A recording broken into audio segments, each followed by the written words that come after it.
Do you have time next weekend? Come over to our place for a change. I accepted my son Paul's invitation and looked forward to that day. However, on that day, I received a text from Paul. He had an urgent matter but assured me he'd be back soon, so he wanted me to relax there in the meantime. I took a train and a taxi, finally arriving in front of their house. But when I pressed the intercom, the door didn't open immediately. Eventually, my granddaughter Rose appeared. "Hi, Rose!" She urgently motioned for me to come closer. Just a moment, come this way. Ha! Just a moment?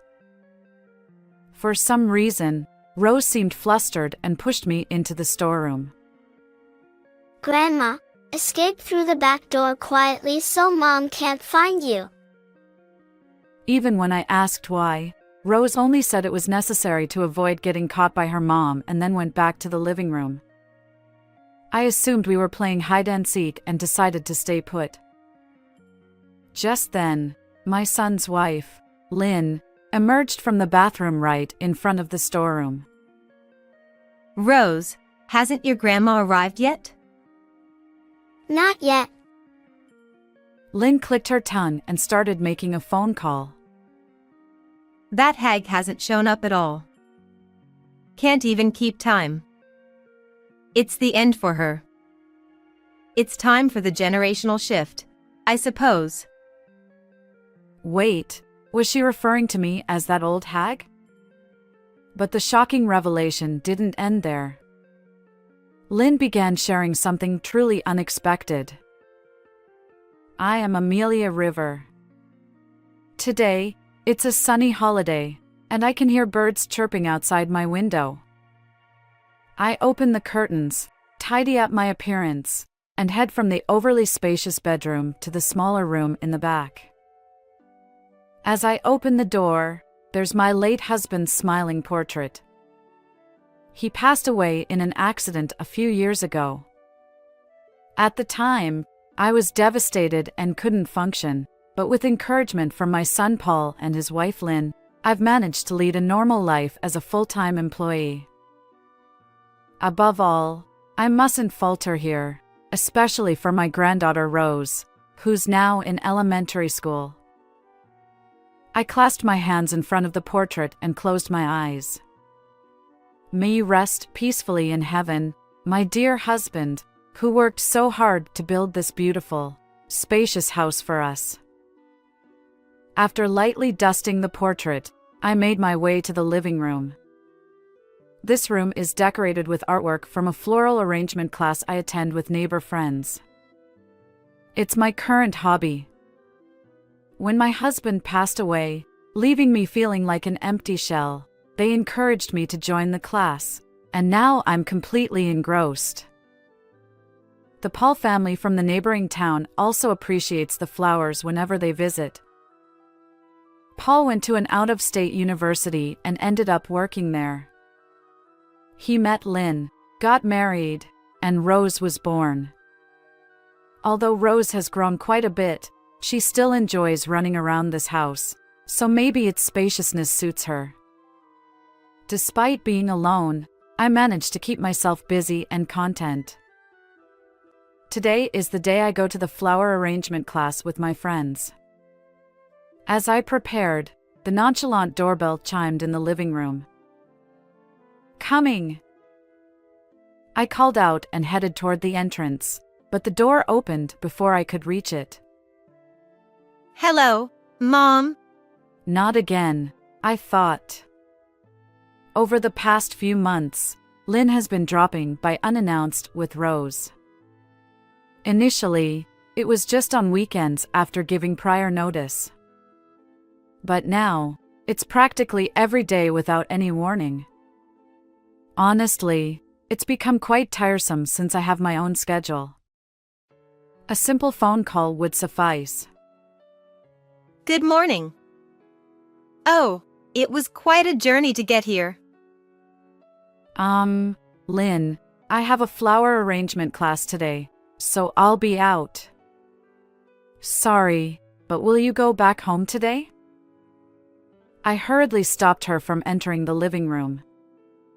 If she thinks it's too far, she could just not come. Oh, don't worry about it. I'll watch the house as usual.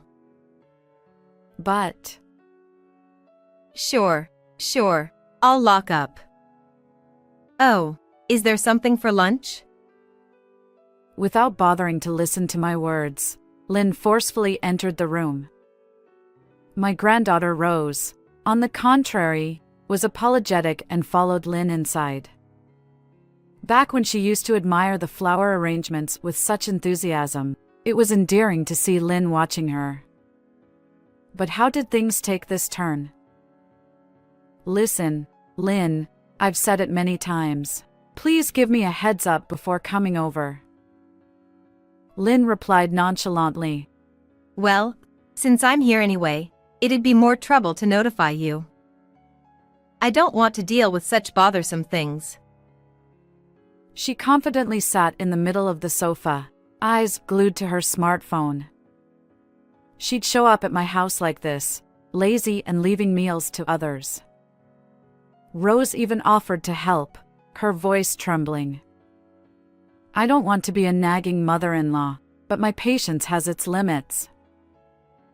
Oh, well, anyway, I'm heading out now, so you should go home. What? We've come all this way. It's terrible to turn us away. I've told you repeatedly to give me notice. I replied. Lynn leaned in toward Rose and said, Rose must be tired too, right? She smiled, but there was something cold in her eyes. Rose hesitated for a moment and quietly replied yes. See? Your adorable granddaughter agrees. Can't we be a little more accommodating?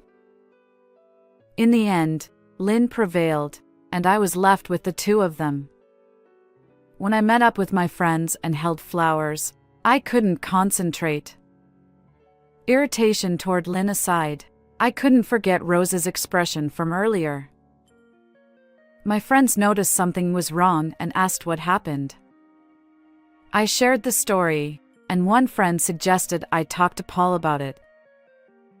So, I decided to call Paul on my way back. Hi, Paul. Do you have a moment? Sure, Mom. What's going on? It's about Lynn.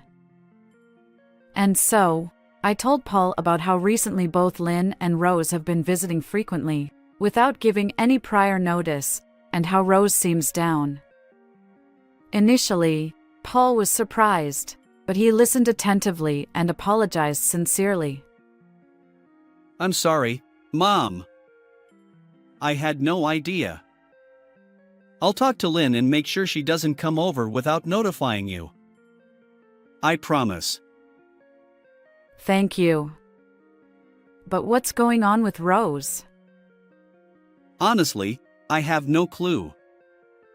Whenever I'm around, Rose is cheerful and behaves well. She doesn't seem like what you described. I see. Maybe it's only when she's with Lynn. I don't know the reason, but I'll keep a close eye on them and try to avoid leaving them alone together. Yes, that's a good idea. We wouldn't want anything to happen to Rose. Well, school will start soon, so they won't be alone as often. If anything comes up, I'll let you know. Take care. So I ended the call with Paul and headed home. Upon arriving home, there was no sign of the two of them.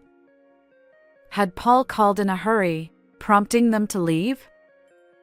The room was in disarray, open snacks, half-drunk cups, and chaos everywhere. Normally, it's tidier, but this scene made me sigh. Yet, knowing they wouldn't visit without permission anymore brought some relief. Over the next few weeks, Lynn didn't show up. While I felt reassured, I remained concerned about Rose. I reached out to Paul several times, but his responses were vague. Busy, perhaps? And so, the weekend arrived, and this time it was Paul who contacted me. Hello, Mom. Are you free next weekend? Come over to our place for a visit. Rose really wants to see you. I replied enthusiastically, looking forward to that day. However, on that day, as I was heading to the station, I received a text from Paul. Something urgent came up, but I'll be back soon. Please relax at my home for now. His dedication to work reminded me so much of his father. I chuckled. It's wonderful that he graduated from college and found a job he loves. Paul truly makes me proud. After transferring between trains and a taxi, I finally arrived in front of Paul's house. I paid the fare to the driver and stretched a bit. The 2-hour journey had taken a toll on my body, especially for someone in their late 40s. Perhaps some of the fatigue was due to the nervousness I felt. My desire to see Rose was strong, but I hadn't met her since Paul had asked Lynn and Rose to leave my home that one time. As I stood in front of the door, I took a deep breath and pressed the intercom button. However, the door didn't open immediately. After a while, only Rose appeared. "Hi, Rose." "It's been a while," I greeted her. Grandma. Not now. Come this way. Rose replied, sounding flustered. "What do you mean, not now?" "Rose?" For some reason, Rose urgently pulled my hand and led me into the storage room. Her serious expression was quite unusual for an elementary school kid. She whispered, Grandma, hide through the back door. Quietly. I followed her instructions, still feeling confused. Was this some kind of hide-and-seek game? I stayed put, waiting. Then I heard the sound of the bathroom door opening, and Lynn's voice reached me. Didn't your grandma arrive? She asked Rose. Peeking through the gap in the storage room, I saw Rose shaking her head vigorously, and Lynn responding with an annoyed gesture. They were having a silent exchange. Lynn then took out her smartphone and began talking to someone. Hello? I'm sorry it took me so long to call you. I can only chat for a little longer, though. Such a shame. Their conversation continued, touching on topics like last night's dinner and how busy work had been. Lynn must have been on the phone with a friend. Perhaps that's why she hadn't come to the front door when I rang the intercom. It might be a little awkward, but I couldn't just stay in the storage room forever. So, when I started to move, I heard Lynn talking. Seriously, that old hag hasn't shown up at all. Can't even keep time. She's done for. It's time for a generational shift. I froze in place. Was she talking about me as the old hag? She usually only calls me Mom or by my name. Despite my surprise, I realized this was a chance to learn Lynn's secret, so I listened intently. And then, to my surprise, Lynn started talking about something completely unexpected. Well, I can chat for a while. Our last date was so much fun. That hotel was amazing, right? Truly impressive. I want to go there again soon. Can't wait to see you. Her tone changed noticeably. She spoke with a flirtatious voice, genuinely excited. At first, I thought she was talking to a friend, maybe about Paul. But would she discuss dinner or dates over the phone? Paul was at work. So, was this someone other than Paul, a man, and not just a friend? As I reached this conclusion, a chill ran through me. I pulled out my smartphone, trembling, and pressed the record button. Lynn continued. You're amazing. I want a brand name bag next. If you get it for me, I'll wear that cute outfit you mentioned the other day. You can do whatever you like. The content made me nauseous. And all this while her young daughter, Rose, was right there. Rose might not fully understand, but she sensed that her mother's behavior wasn't praiseworthy. Rose thought that if I ran into Lynn, who was on the phone with someone else, it would be a big problem. So she forcefully pulled my hand and told me to hide in the storeroom. Rose, still in first grade, sat there with a sad expression, unknowingly bearing the weight of her mother's actions. The old hag is too stubborn to survive. I want her to leave soon and give me that big house so that we can live together in peace and quiet. By that big house, does she mean my house? What could she mean by too stubborn to survive? I wanted to say something, but I tried hard to hold it back. My mouth went dry.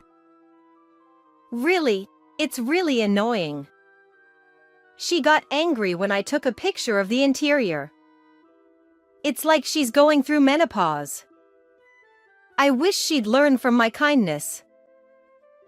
After that, she continued to make horrible remarks about how my clothes were tacky and the food menu was old. I felt sadness and anger at the same time, thinking that he had thought of me that way.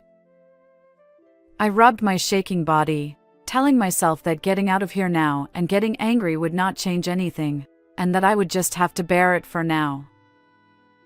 I'm really grateful that you prepared the medicine for me. I'll have to give her lots of them so she can get the hell out of here soon. Saying this, Lynn transferred the white powder in her hand into a cup. It was hard to see through the gap, but I assumed it was a visitor's cup I had given her a long time ago. It felt as if a blade had been placed against my neck. I don't know what medicine it was, but I was sure it was something not good. Don't tell me you're going to make me drink that. My blood quickly drained from my veins. I never thought that my son's wife, whom I had always thought of as a good daughter, would do such a thing. Well, I'd better go. My husband will be back soon. See you at the hotel. I love you.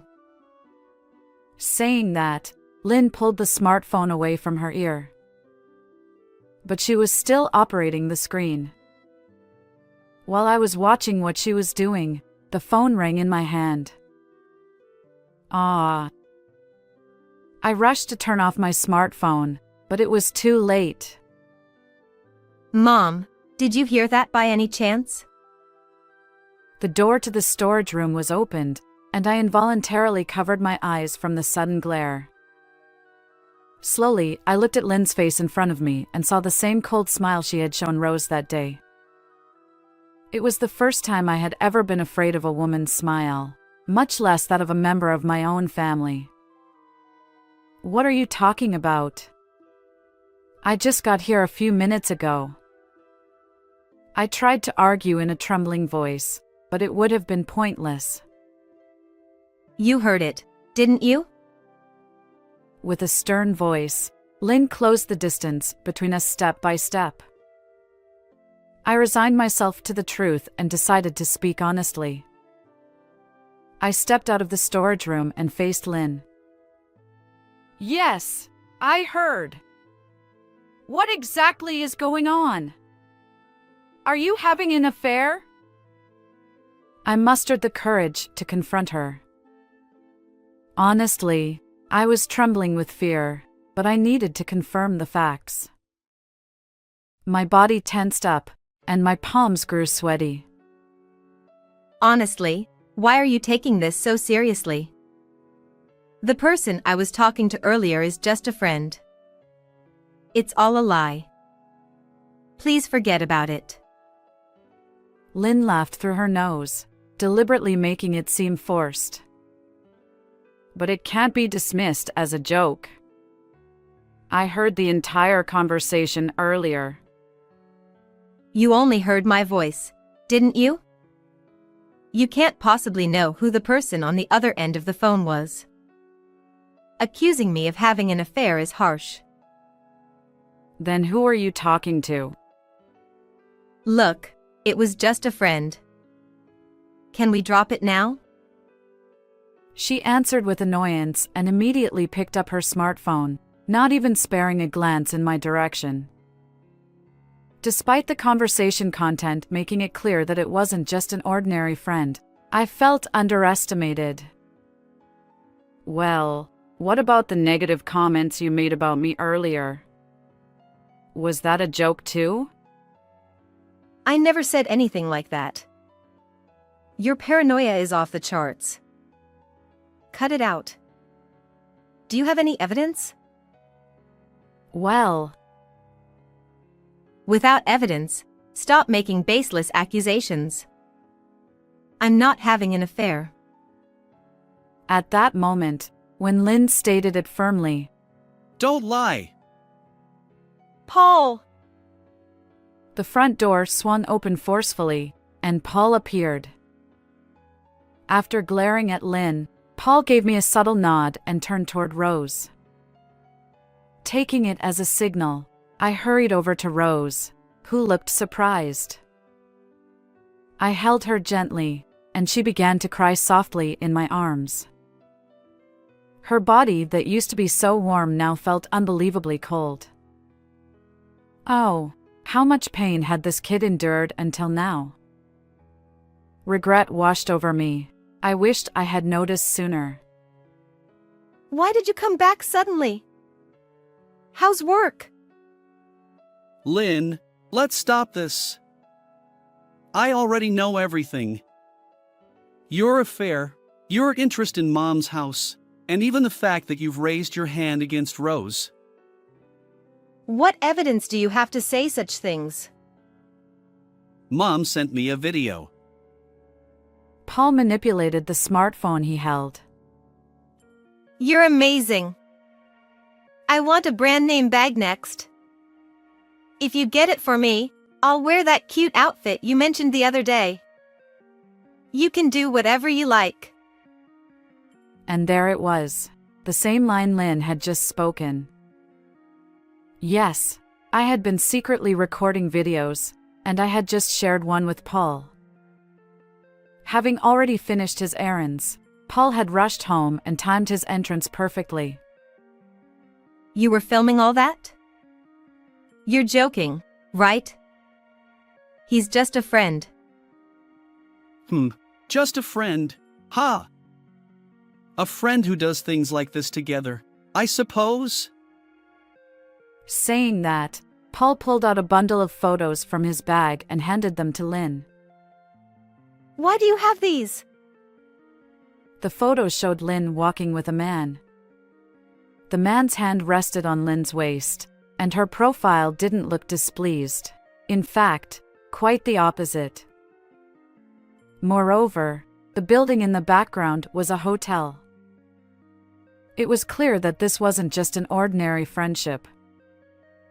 There were other photos too, the two of them smiling with matching necklaces, holding hands, and even embracing.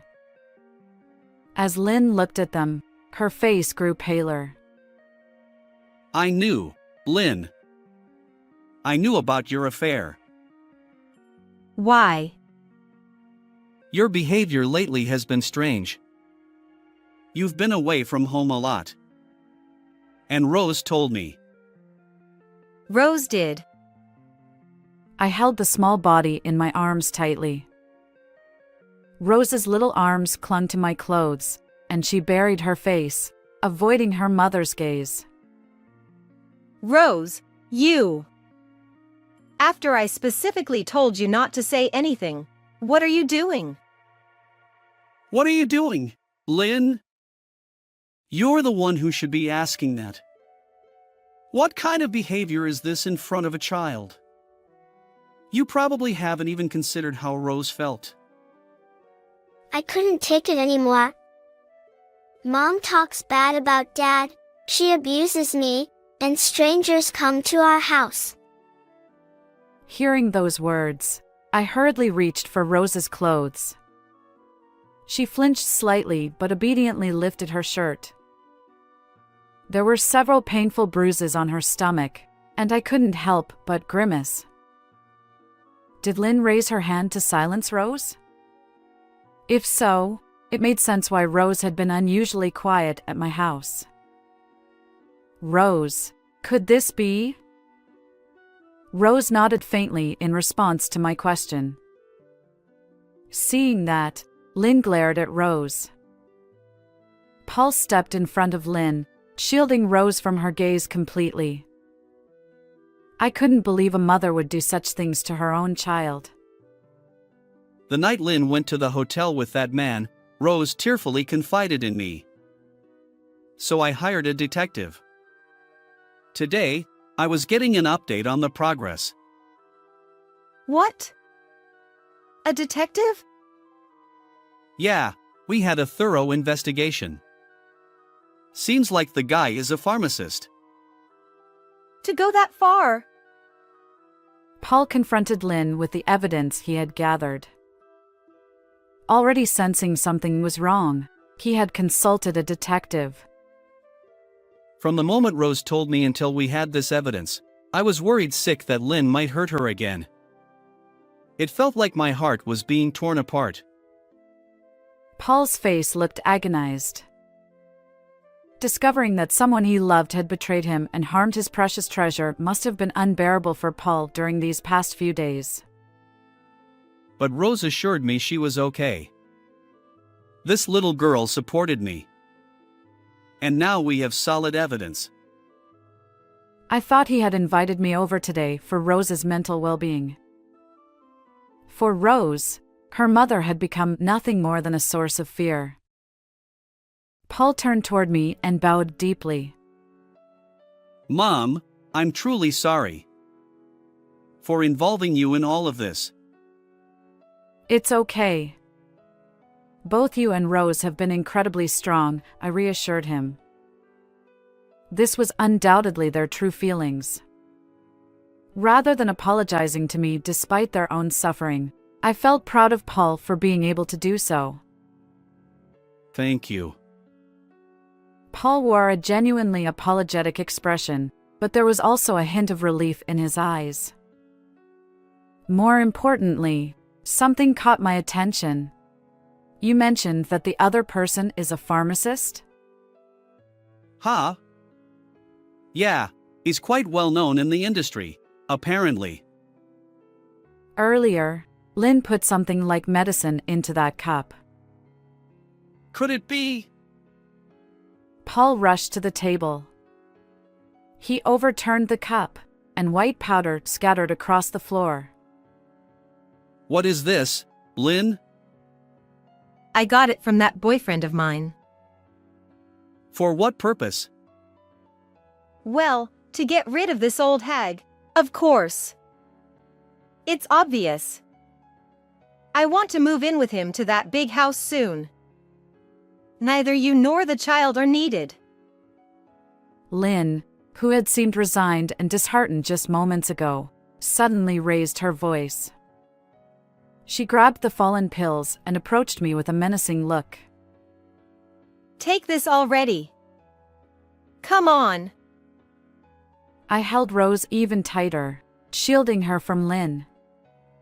But Lynn's arm pushed me aside, and she climbed on top of me. I struggled, but against Lynn's taller frame, I had no chance. Paul also tried to pull Lynn away, but before he could, Lynn's hand holding the pills was right in front of me. Stop! Just when I thought it was hopeless, a young voice echoed. Mom, stop already. You can hit me if you want.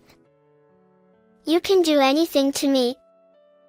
Just don't hurt Grandma. Rose. Lynn froze, turning her attention toward Rose. Rose stared straight back at Lynn, her legs trembling like a frightened fawn. I love you, Mom. You used to be so kind. But I don't like you these days. I don't like the way you treat Grandma. Please go back to the way you used to be. Rose had been holding back her voice until now, but she finally raised it and burst into tears. She crumpled her face, releasing all the pent-up emotions. Lynn witnessed the scene and opened her mouth to say something, but instead, she sank to the ground as if resigned. No matter how wicked a mother's actions might be, they are vulnerable to a heartfelt cry from their kid. I've called the police now. That medication must be dangerous. They'll investigate it properly. We'll get more details through the police. Paul put his smartphone back in his pocket and lifted Rose, who was still crying. He comforted her by patting her back. Rose knew about your behavior, but she didn't tell me because she thought it would make me sad.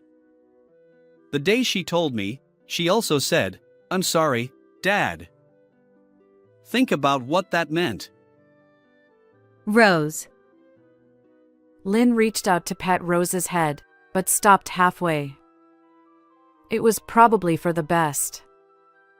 She had learned firsthand how a morally compromised mother could affect her kid. In the days that followed, a detective hired by Paul provided irrefutable evidence of Lynn's infidelity. Initially resistant to divorce, Lynn eventually accepted it, and both she and her lover were arrested. They were going to murder me, inherit that house, and then do the same to Paul, and then remarry in the clear. Their greed had driven them to commit a crime. Well, even if they paid for their sins, the alimony and child support would wipe out their inheritance and income, making it impossible to live in a mansion. The medication they tried to force on me turned out to be harmful, as suspected. The male pharmacist had apparently taken it without authorization. If I had taken it, perhaps I would have gone to my husband after all. When I jokingly mentioned this to Paul, he replied, "Mom, I'm really sorry about this. Hey, how about living with us from now on? Being alone must be tough for you, especially for Rose's sake." Now, in addition to the colorful flowers, I live with my loved ones. The overly spacious house was quickly filled with the two's belongings, and there was no trace of the lonely space. Today, as always, I kneel in front of my late husband's photograph in the small room. It seems I'll be joining him in heaven a little later. Right now, I'm incredibly happy. Will you forgive me, darling?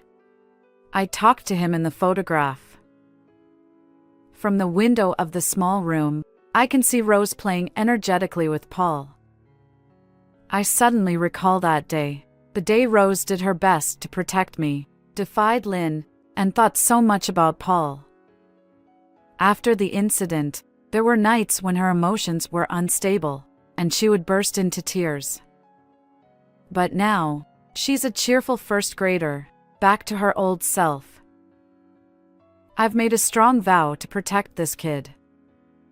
I'm sure Paul feels the same way. Grandma, get that ball. Sure, dear. I step out into the yard, ball in hand, heading toward Rose.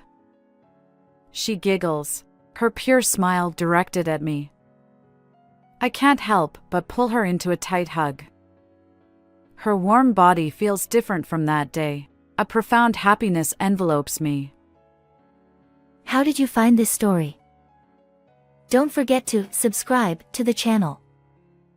Until next time in the next video.